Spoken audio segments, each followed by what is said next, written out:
The following podcast is a proud member of the Blue Collar Roots Network. Find all the shows by visiting bluecollarroots.com. It's like your favorite call-in radio show, without being able to call in, and without being on the radio. Building HVAC Science with Bill Spohn. Welcome back to another episode of the Building HVAC Science podcast, where it's our goal to create better, more knowledgeable HVAC and building performance technicians by helping the two professions better understand each other with the ultimate goal of making customers happy in the homes they live in and the buildings they work in. I've been involved in the HVACR and building performance markets for 30 years, and I've noticed the need for scientifically rooted information on how to do a job technically correct. It's also best to understand the broad perspectives, and I hope to do that through this podcast. There's a lot of other great resources available and influencers out there, including HVACR School, Zach Ciota of HVAC Shop Talk, Stephen Reardon, HVAC Reefer Guy, Tool Pros, Service Business Mastery, Quality HVAC, HVAC Overtime and HVACR videos, and of course, HomeDiagnosis.tv, and Jim Bergman and all the things he does over at the Measure Quick YouTube channel. On today's podcast, we're joined by Bryan Cordill, the Director of Residential and Commercial Business Development at the Propane Education and Research Council. Bryan has decades of experience in the world of propane and the energy industry in general. We cover topics ranging from propane as a source of space and water heating, cooking, mobile energy, including school buses, to combined heat and power systems. We also touch on propane as a refrigerant, of course, R290. You might be surprised at the size of some of the systems we discuss. So let's listen into this conversation, which was recorded in June of 2020. Good morning, Bryan. Hi, Bill. Thanks for having me on today. It's great to have you here. I don't have a high awareness of PERC, so I'd like for you to give me a little capsule summary of what the organization is and what it does. Thanks. If you think about the need for clean American energy in our homes and commercial buildings, PERC works to ensure that safe, reliable, and efficient products are available to builders and owners to operate resilient buildings when and where they want to, and allow them to help to protect our environment. So we are formed by the propane industry to help educate on primarily safety, but as well as to develop, and through research, new uses of propane so that there are more opportunities for users of propane to enjoy, like I said, a clean American energy. Propane is not a greenhouse gas. It has a valuable and viable role to play in our clean economy, and PERC's desire is to spread that word. So I think you mentioned something important there, when and where they want to use it. So it's a different fuel than, say, natural gas or methane, correct? Correct. Because of propane's portability, we transport as a liquid, and then it is consumed in the gaseous state in the building. We are able to set up storage and operate facilities anywhere that an owner would want to. So let's get for a second here a perspective on who you are and what your role is there at PERC and a little bit about your background. So I spent my life as a retail propane operator. So I sold to the end user through my family's business to consumers. As a teenager working, filling the bottles that most people are familiar with for grill cylinders, all the way up to being the sales manager for our multi-location company. Pretty much have done everything that you can do in the propane industry other than drive a big over-the-road transport. So after 52 years of having the company, my father, through retirement, sold the company, and I spent 4 years working as a private consultant with other propane companies, did some technology work. Fortunate for times like today, we moved several retailers from site-based server systems to cloud-based offsite storage, so that even at times like this, when everyone's working from home, they were already set up to do that. One of my clients was a nonprofit radio group. I was a general manager for their 2 stations for a little while. So I have a pretty varied background in the consulting world after running the retail business. Then had the opportunity to join PERC, and as the Director of Residential and Commercial Business Development, my job basically goes from, instead of serving just those customers and contractors and service providers in the geographic area that we operated in Louisiana, I now have the ability to work to grow what is about 70% of the propane industry. And I do that across all 50 states. So what does it look like in terms of usage across the 50 states?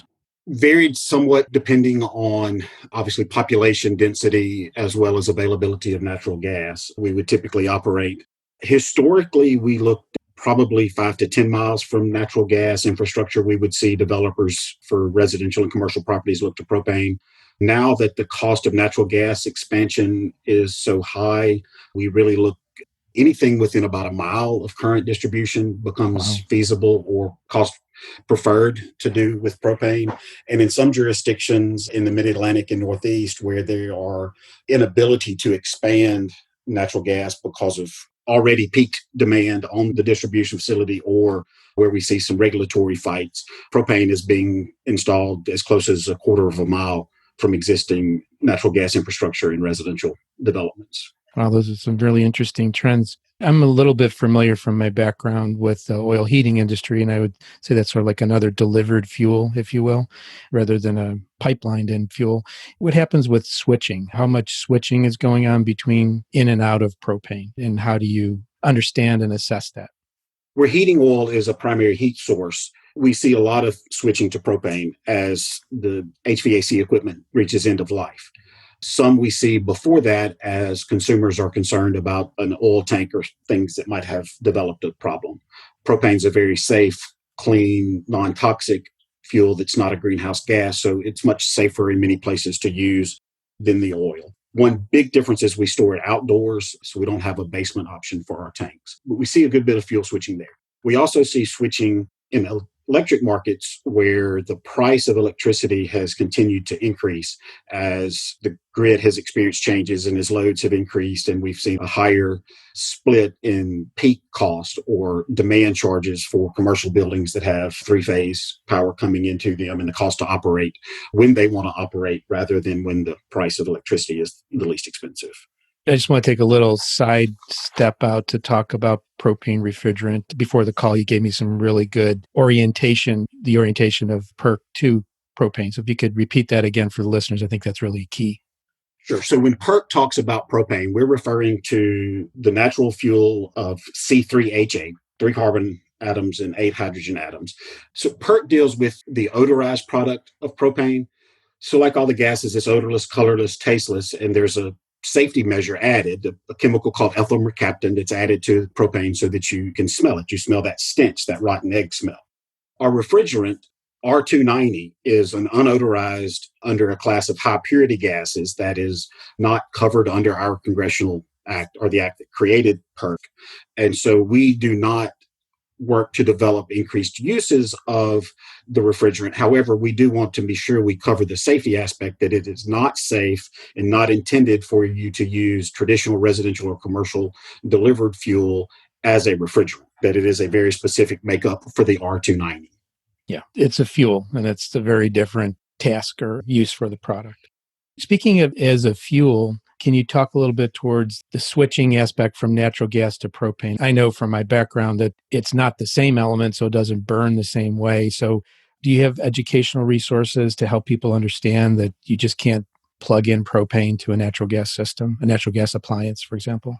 As your listeners understand, the delivered volume or pressure of the gas is different with natural gas and propane systems in the home.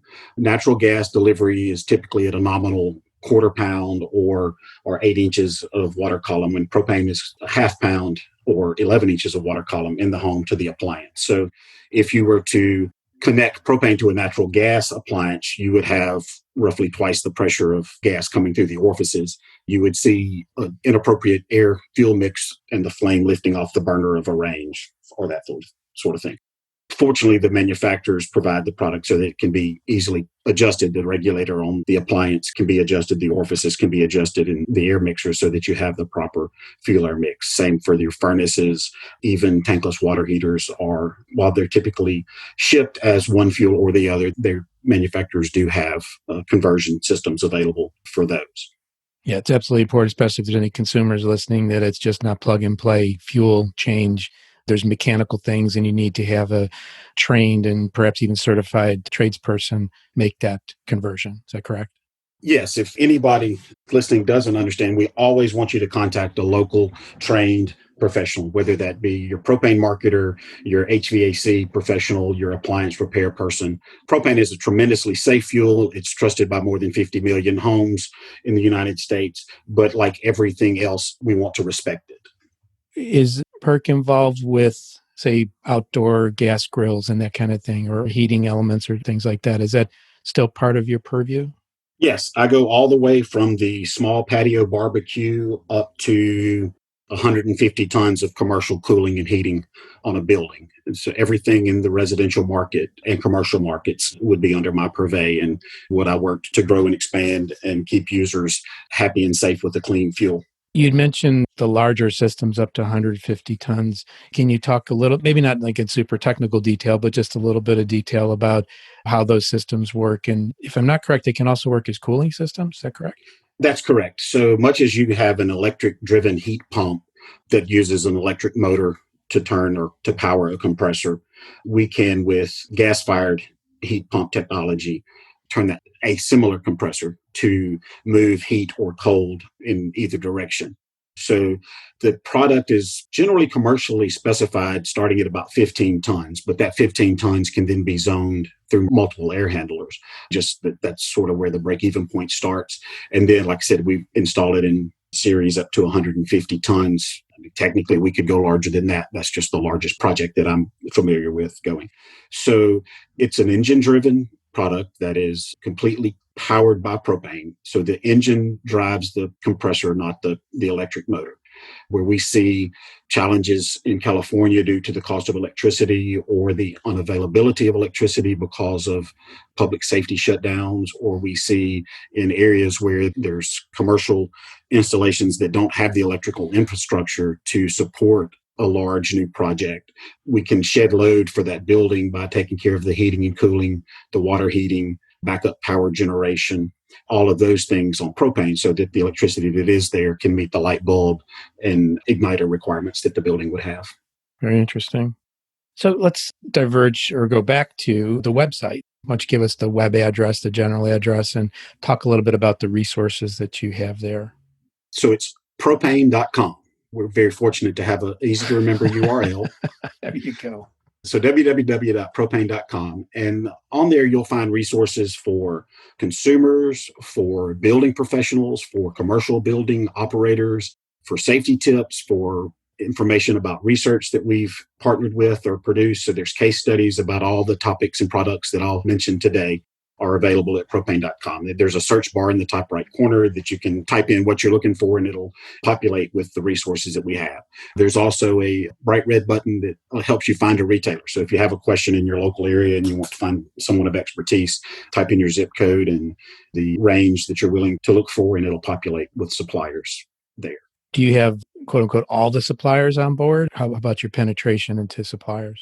I doubt it would ever be safe to say all. We have as many as we can identify or that have agreed to be listed. So all the major companies, most all of the independents, there are a number of facilities that might not be full service. You may have to call a couple to get the exact feature that you're looking for, but it's a pretty good list. Would you say there's any myths or misconceptions you could help clear up, things that you commonly encounter in your role as the director there? I guess the biggest myth that we're facing right now is that electricity is clean and good for the environment and that gaseous fuels are bad. As we look at the way that electricity is produced, the amount of energy that is lost in the production, the transformation and transportation of electricity from the power plant, windmill, solar panel, however it's produced, to the plug, about 66% of that energy that's produced is lost through those transportation, transformation, and production systems. When we are told that electricity is clean, at the plug it is. The electric wiring, the light bulb, the LED light bulb in the home, highly efficient. But when we look at it from a site of production or from a source of production to the site of use, we see that it's really not as clean. In contrast, it only takes about 0.1% of energy in propane to do that same production and transportation. So that when you look at the emissions of a product in the home, if the electrical comparison says it uses the same amount of energy, the emissions for gas are X, and the emissions for electricity are 0, that's just not a factual statement. The emissions for that electrical problem are actually 3 times X are the emissions of the propane product. So that's a big myth that we face right now. We also always want to make sure that people understand that, again, the safety of using propane properly. It is an extremely safe fuel. By far fewer incidences occur per installation per capita with propane versus electricity and other fuel sources. So safety myth is a concern. And then the myth that it's not available where I am. We service every county in the United States.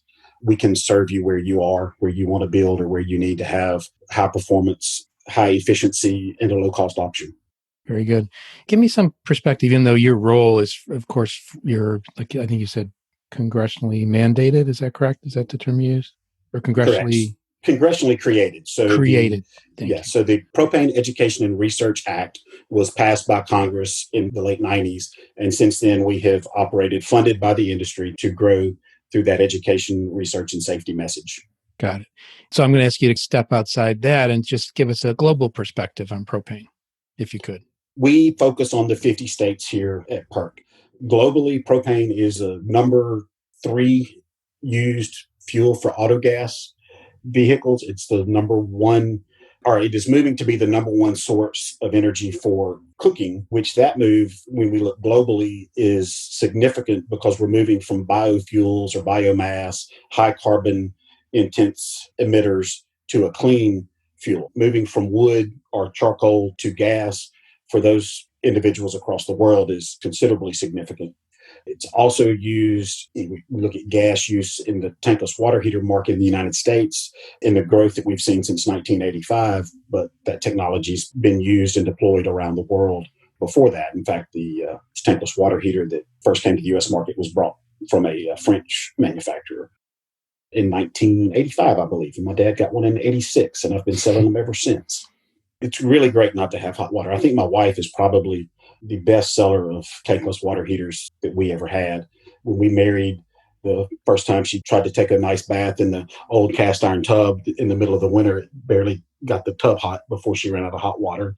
So we fixed that. Then she didn't run out of hot water. And we moved into another home, had a little larger tub. And the first time she filled it out, the tank storage unit ran out of hot water before she could get it full. So it didn't take her long to say, put me a real water heater in. And ever since then, she's been selling more tankless water heaters for me, I think, than some of my salespeople because she believes in the product so well. Yeah, really awesome. I want to take a little technical step out, and it's okay because your role director, you might not have these intimate details, but maybe you do from having been in the market so long. But so a lot of our practitioners or a lot of the listeners do work, of course, in HVAC, but also in something called building performance. And that involves, say, tightening up the envelope to make it perform better, controlling the airflow. But when you do that, you can upset, say, the amount of air available for combustion and even like fuel gas leaks. Do you have any topics about it? I think everybody here, all the ears listening, know that propane's a heavier gas, if you will, so it's going to pool. That's an important awareness step just to make sure everybody's on that page. Anything along those kind of lines, technical, operational things? Sure. I'll start with a safety message there that anytime that you smell gas, obviously you want to move away from it, turn the gas off at the tank, and then from outside the home or building, you call a professional for assistance. The other thing is that from a safety standpoint, every time there's an interruption in service, so if one of your technicians were to cut the gas off to make a change in appliance or to clean or improve the performance of appliance, but it included turning the gas off to the home, or there was a run out of product, that interruption of service kicks in a requirement to have that system retested. So there's a built-in safety component for the technician and the consumer to redo the pressure test on the system at that time and verify that there aren't any leaks. There are no acceptable leaks in a propane system. So then when you get into the envelope of the building, and I think where you're headed is indoor air quality, tightness and makeup air are required for combustion. They're also required for air exchanges and moving air in and out of the building and for exhaust of cooking effluents. When we are challenged on the amount of potential contaminants, particularly NOx, in the indoor air quality based on a burner on a range, the research that's being based on is 25, 26 years old, mid-1990s study that was done with no real research standards to it. So it's not the same range and the same environment, and then they change the environment and do controlled studies. It was as installed product in homes of various ages and equipment of various ages. Really, a And lot of variables, too many a lot variables of, there. lot of variables, and the measuring devices that they use, there's no indication of calibration or anything. So the 95 study was challenging, but the challenge that we see today is in April, a review of that study that was not peer reviewed was released to the public and states that gas fuel burning appliances in the home are causing some great percentage of NOx and Yeah. other pollutants Some in harm the to indoor air human health. quality. Yeah. Right. They don't take into consideration the requirement that ranges have ventilation. When you are considering the envelope of the home, consider that range vent hood needs to be able to breathe. They also don't take in consideration what is on top of the stove in the pan or pot Mm. that might be cooking off. As we have begun to study and as we prepare to release studies that demonstrate that the proper use of a vent hood not only cleans up anything that might be in the combustion stream, but it also takes all of the fine particles and emissions from cooking out of the home as well. And they are much greater density of a problem or a challenge to the system than the products of combustion would be in the home. When we look at furnaces and water heaters and things, we want to make sure that they're vented properly. We know they have to be vented depending on whether they're traditional combustion or condensing product. The material that we vent with may be different, but we know they have to be atmospherically vented or installed outside the home and the hot water brought in, for instance. So part of the title of your organization is education and research, and you provided some really valuable education right there and orientation. From the research aspect, are the research studies those that you help fund, and are they provided on your website, or how would somebody get access to the research? I guess the short answer of access to the research is yes, the case studies would be published on the website, or one might look in the annual report that's on the website for each year that details exactly how we spent money and where and be able to Got it. see the deliverables. There are some partnerships that we have with other research organizations or co-funders. We work a lot with groups that are soliciting Department of Energy funding for larger, more future-looking projects, and we do co-support those for some either facilities or abilities to help them get those projects off the ground. And then we benefit from having the knowledge of what's working with those projects and getting those out to the public in a timely and safe manner. I perused your website, and again, I encourage others to do that too, propane.com, and you actually present your strategic plan there. Very good illustration of where your organization's headed and what you're looking at. What would you say is maybe some top level highlights of the strategic plan? Where do you see the most growth? What are some of the things that are engaged in there? The goal of the organization is to grow users and uses of propane. So one aspect would be in increasing the use of propane in on-road vehicles. If you consider that during the COVID pandemic, we are projected to see about 8 to 9% reduction in greenhouse gas emissions during the stay-at-home time. So for a year, the whole year, even though we're not staying at home for the whole year, an 8% reduction. The residential market is not the challenge for the environment. It's obviously on road and or commercial buildings that are transportation, I guess, that are causing a lot of these outputs and emissions. So if we look at, say, for instance, a propane powered school bus, right before the pandemic, there were over 1 million, maybe 1.2 million children a day that were transported to schools on propane powered school buses. That school bus is 98% cleaner than its comparable clean diesel counterpart. West Virginia University did a research study, and we were not funders, we were beneficial byproducts of the study. But they found out that children that traveled to school on propane powered buses are demonstrated having higher scores on standardized tests, were absent less often because of lower incidences of asthma and other airborne pollutant illnesses, and that when they got to school, they were ready to learn. They had not been rattled by a noisy, loud exhaust diesel bus all the way from home to school. It was even further expressed as a difference maker with our most vulnerable children that were handicapped or disabled, that they're sitting in a wheelchair at the tailpipe height of a diesel bus is just a scary thing in and of itself.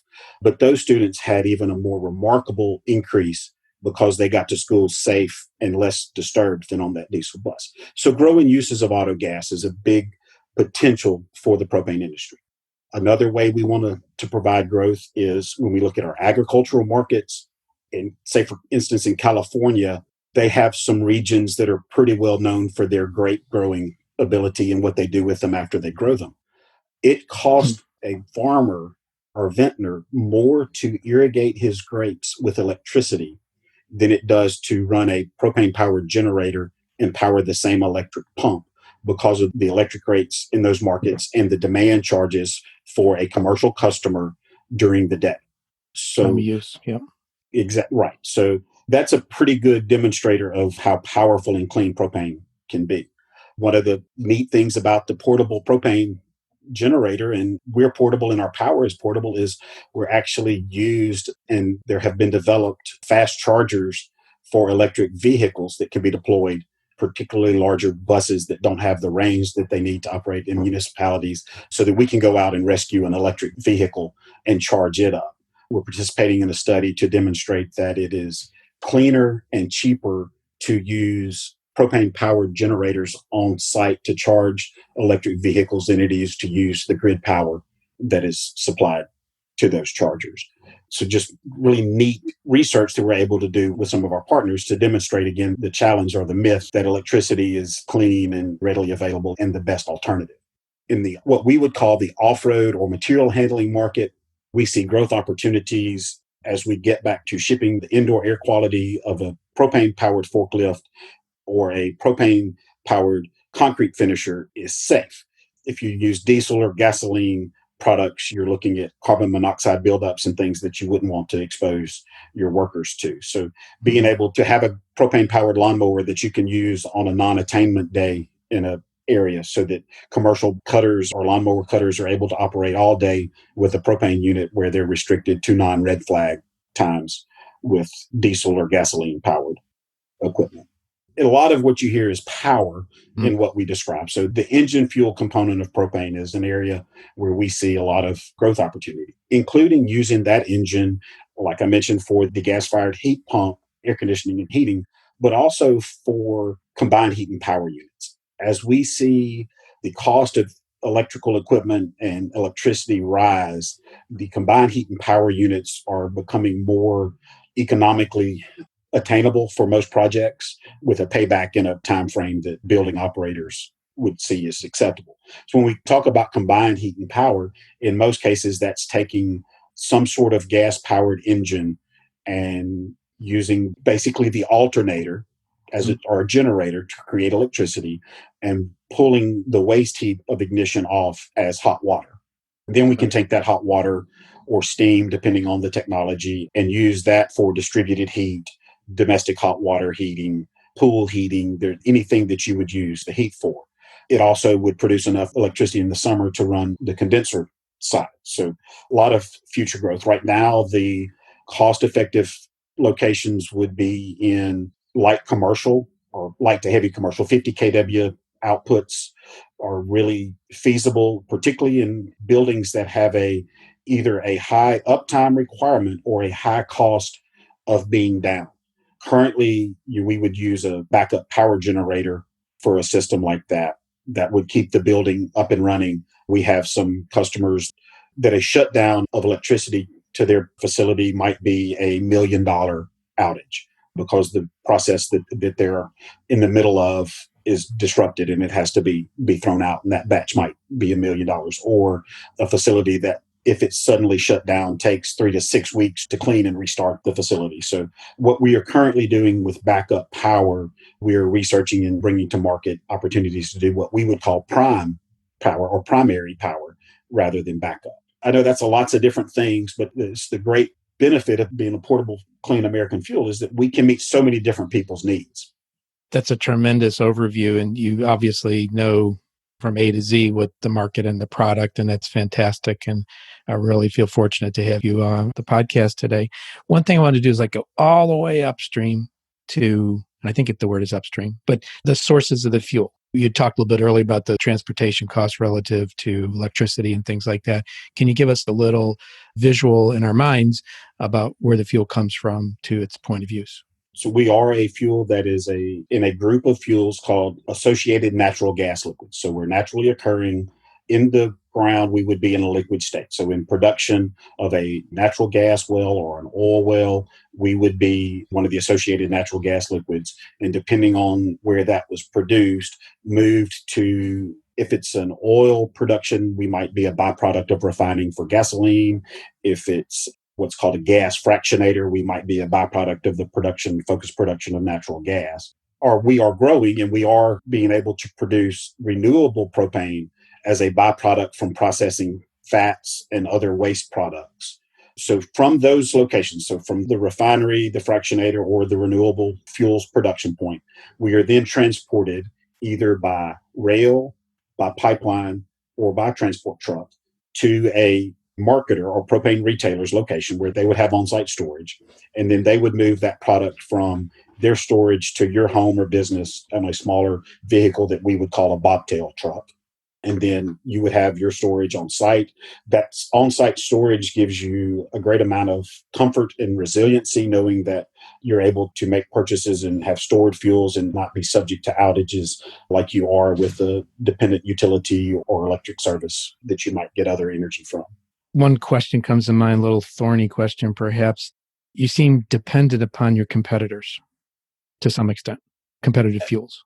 I guess in the current market state, we are somewhat dependent. I guess if economics shifted, and we see a little bit of that now where because gasoline demand is down, there is some production specifically for propane. But we have at or above the average amount of storage, and we're building inventory as we would typically see in a market. So I feel very comfortable that we'll have adequate supplies and that we won't lose production because we quit having gasoline. And I think that in the foreseeable future, through all the regulations that are being pushed for electrification, over 50% of our power is created by burning natural gas. So why it may seem that electrification is a threat to using propane on site, electrification is a benefit to our production side because we're having to make so much natural gas to meet increased electrical rules. So that's one of the things that we like to demonstrate when we get back to that 66% of energy, that source of production to the site of consumption, just what really is fueling the plug at your home. Now, and fortunately, propane plays well with other on-site sources of energy like solar or a personal wind turbine.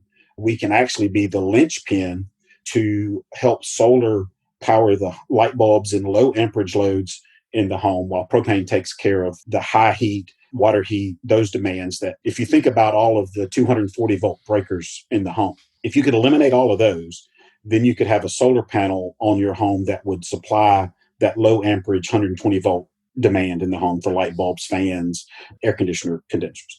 Solar, though, has a limiting capacity of sunlight.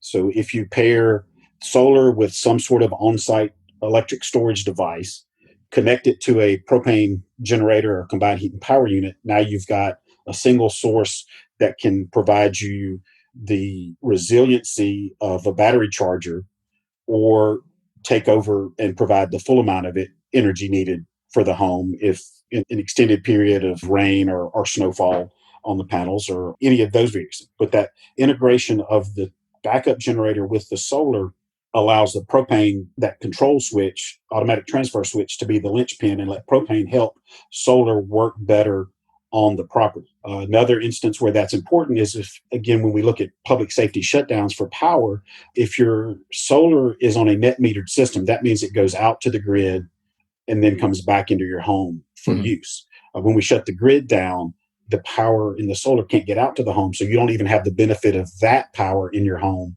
during a public safety shutdown. So if we incorporate, like I said, that on-site battery charger, a little bit of storage, and that automatic transfer switch, you now can take the solar through the transfer switch into the home instead of out to the meter or instead of out to nowhere. Yes. Very interesting. Well, I learned a lot, and that was the objective. We talked about that before we started. I'm going to ask questions, and I'm going to learn, and I'm going to hopefully educate my listeners along the way, give them food for thought.